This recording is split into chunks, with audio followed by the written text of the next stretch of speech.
We have just scraped the tip of the iceberg so far in our mini class videos. Working through concepts at such a high level might have you feeling a lack of cohesiveness. We're going to fix that today with a case study, primarily using what we've learned so far in the mini classes. This video is going to be a bit longer than usual as I talk you through an iris analysis. Welcome to the Iridology Education channel. I'm glad you're here. I'm Judith Cobb. I've been a holistic wellness coach using iridology, nutrition, and herbology to help people reclaim their health since 1981. This channel is designed to introduce wellness professionals to constitutional iridology. Remember to subscribe to this channel, like this video, and drop a comment. Let's dive in. We've looked at the first several steps of an iris assessment in previous mini classes. Let's do a quick review. First, we want to understand the client's health concerns and goals. We don't just spout off lists of markings and what they mean. That's what I call paint by numbers iridology. Then we need to assess the primary constitution to understand the base chemistry of the client.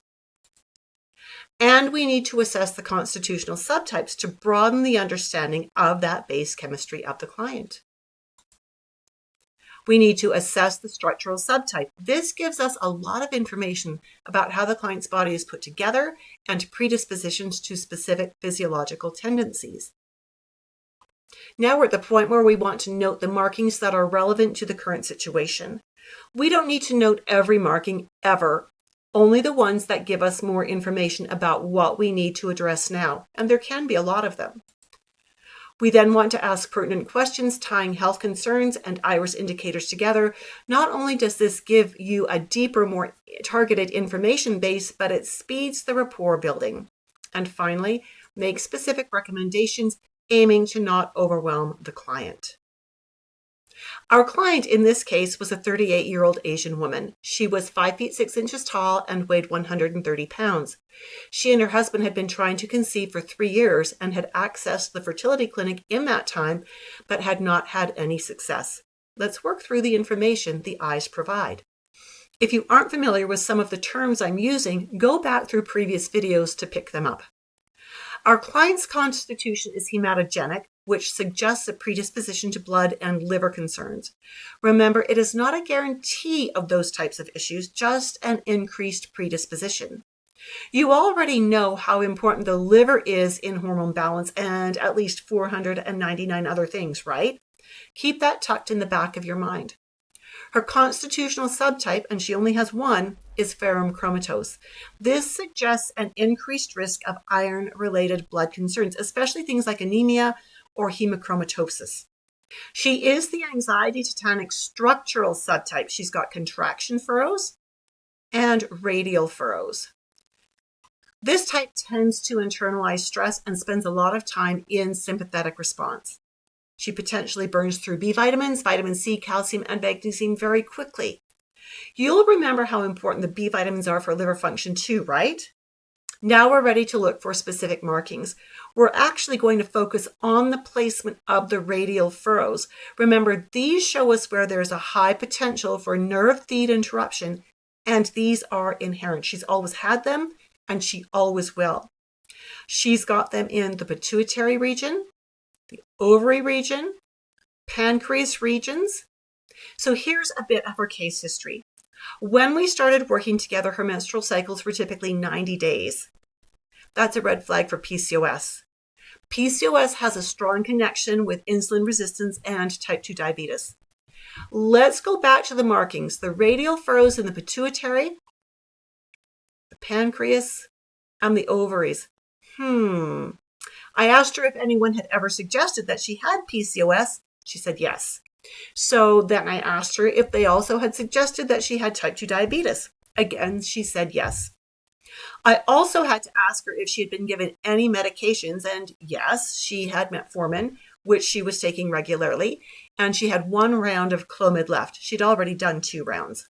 Here's an insider tip from my clinical experience. Most of my Asian women also have at least one anomaly for MTHFR. So giving this prospective mama a non-methylated B vitamin was not going to make the grade. And one more advanced iris notation. Can you see this very slight white haze at the edge of her iris? This suggests the liver enzymes have been out of balance for some time, and the liver is probably not managing carbs well, potentially causing cholesterol or triglyceride issues, and or yeast overgrowth and or insulin resistance problems as a result. The next questions I asked to get additional information circled around her cholesterol and triglycerides, and yes, they were both elevated, but she was not on any meds for them. I asked about yeast infections. She said she had one most of the time. My final questions for her were about her daily food intake and her activity level. I was not surprised to hear her diet was a high-carb train wreck.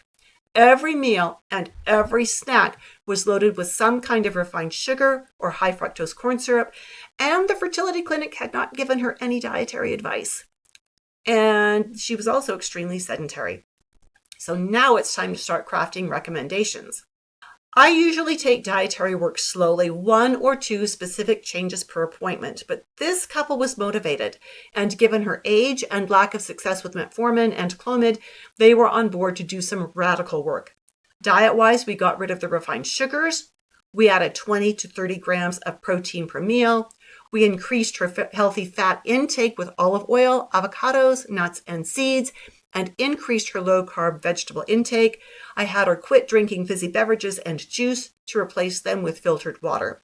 We also added 30 minutes of brisk walking or stair climbing after lunch every day. I had her track her basal body temperature every morning. It took about 6 months for her cycles to settle down to a 30-day pattern, and another year for this couple to conceive.